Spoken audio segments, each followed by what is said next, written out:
सबसे पहले हम देखेंगे कंप्यूटर एथिक्स। एथिक्स का मतलब होता है रूल्स या प्रिंसिपल्स। तो ऐसे रूल्स जिसे कंप्यूटर तुम्हारा ना काट सके। तो अब हम कुछ पॉइंट्स को देखेंगे।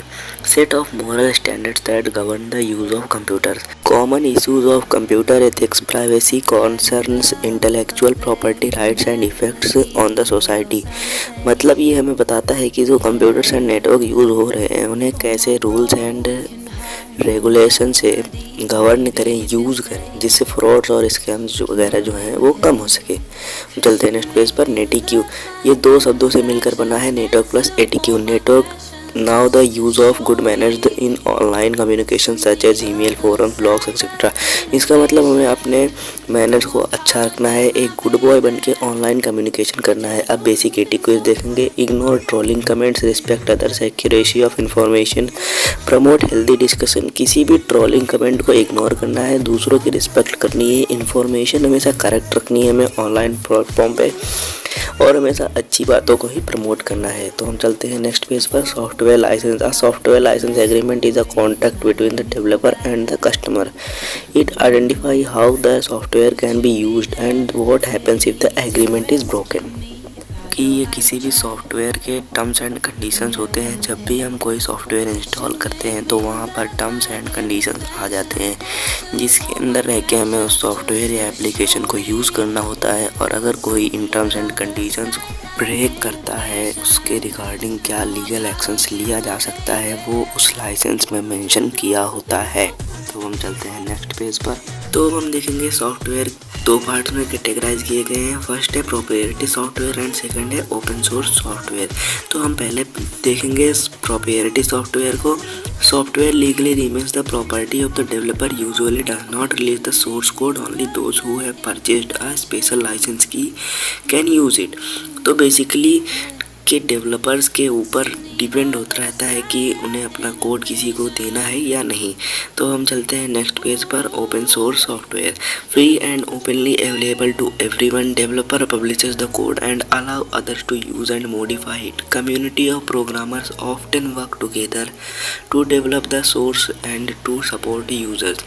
सेकंड पॉइंट है open source products are usually tested in public by online contributor. Third point है large companies such as Twitter, Facebook etcetera make use of open source technology. तो इसका मतलब है कि ओपन सोर्स सॉफ्टवेयर जो होते हैं उनके कोड्स पब्लिकली अवेलेबल होते हैं और कोई भी डेवलपर इसमें छेड़छाड़ कर सकता है, अपने हिसाब से उसमें मॉडिफाई कर सकता है। और इसे कई सारी बड़ी कंपनीज भी यूज़ करती हैं गाइज, जैसे कि ट्विटर, फेसबुक एक्सेट्रा। तो अब हम इनके कुछ एग्जांपल्स भी देख लेते हैं। जैसे पहले प्रोप्राइटरी सॉफ्टवेयर के एग्जांपल्स हैं Adobe, Photoshop, Microsoft Office, Mac, FA, Windows etcetera. तो हम ओपन सोर्स सॉफ्टवेयर को देखेंगे।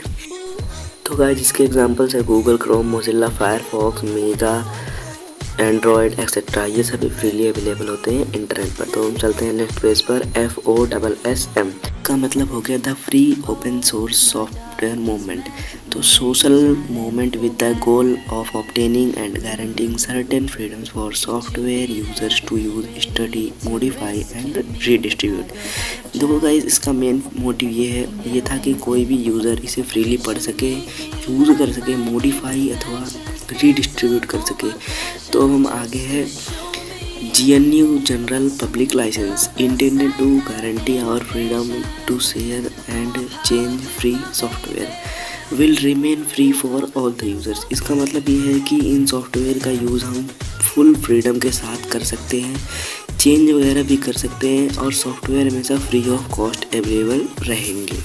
ठीक है गाइस, चलते हैं नेक्स्ट पेज पर। Intellectual property rights. इंटेलेक्चुअल का मतलब होता है means to connected an individual. तो हम देखेंगे इसके कुछ points. Intellectual property are the legal rights that cover the privileges given to individuals who are the owners and inventors of a work. इसका मतलब एक ऐसा राइट जो उसको दिए जाते हैं जो कि उस सॉफ्टवेयर का मालिक अथवा डेवलपर है। आया समझ में? It includes subcategory patent, copyright, trademark, layout, design. तो गाइस हम पेटेंट को as a business tool use करते हैं जिससे कोई हमारे बिजनेस प्लान्स या आइडियाज़ को कॉपी ना कर ले, तो इसलिए हम पेटेंट करवाते हैं। तो ऐसे ही कॉपीराइट है, जैसे कोई बंदा वो यूट्यूब पर बहुत मेहनत करके अपना वीडियो बनाए और उसे दूसरा कोई चुरा करके उससे ऐड जनरेट करवा करके पैसा कमाए, तो उससे ही बचने के लिए यूट्यूब पर कॉपीराइट आया था। तो हम गाइस चलते हैं नेक्स्ट पेज पर। Plagiarism is the wonderful appropriation and stealing the publications of another author's language, thought, ideas as one's own original work।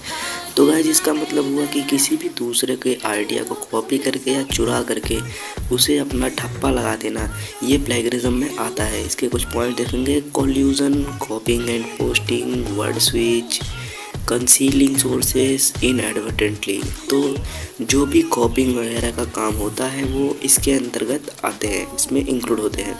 तो हम गाइस चलते हैं नेक्स्ट पेज पर। Privacy concerns. गाइस ये हमारा मेन टॉपिक है और ये हमारा लास्ट टॉपिक है। इसके कुछ सब पॉइंट्स हैं, उसको देख लेते हैं। तो गाइस इसका पहला है hacking, illegal intrusions into a computer और नेटवर्क। और इसका सेकंड पॉइंट है guys, intrude security level of a computer और network and acquires unauthorised access to other computer. तो गाइस बेसिकली इसका मतलब ये हुआ कि कोई भी बिना ओनर के परमिशन के उसके सिक्योरिटी को क्रैक करके उसका डेटा चुरा ले। तो गाइस अब हम चलते हैं आगे। Malware, malicious software, common malware are viruses, spywares, worms, Trojan horses etcetera. तो आपने ये वायरसेस या स्पाईवेयर्स एक्सेट्रा ये सभी नाम तो सुने ही होंगे, ये सभी मालवेयर्स के अंदर आते हैं। अब हम देखेंगे वायरस को। Can delete files a hard drive, spyware can collect data from a computer. तो देखो ये वायरस होता है ना, वो बिना ओनर्स के परमिशंस के तुम्हारे हार्ड ड्राइव से डेटा डिलीट कर देता है, और ये जो स्पाईवेयर होता है ये डेटा को कलेक्ट करता है। ठीक है, अब हम चलते हैं नेक्स्ट पेज पर। तो अब हम गाइस देखेंगे एनोनिमिटी को। It is a way of keeping a users identity masked through applications.